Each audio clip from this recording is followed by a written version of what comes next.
Hello 18s! Kahit kakatapos lamang ng kanilang concert sa Amerika, sa Canada, ang SB19, ito nga ay homecoming sila sa Pilipinas, subalit may trabaho agad sila. Kaya naman, blessed na blessed sila dahil kahit pagod na pagod sa ibang bansa, sa Amerika at Canada, ay pag-uwi ng Pilipinas ay back to work na.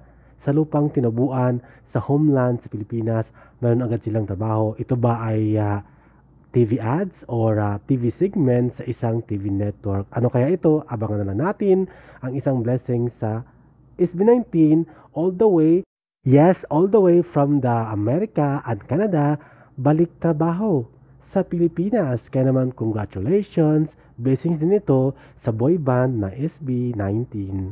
3, 2, and background! Action! Oh, higa na!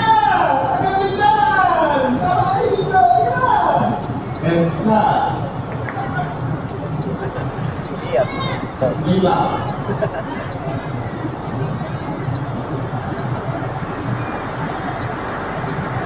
Ayusin nyo yung monitor.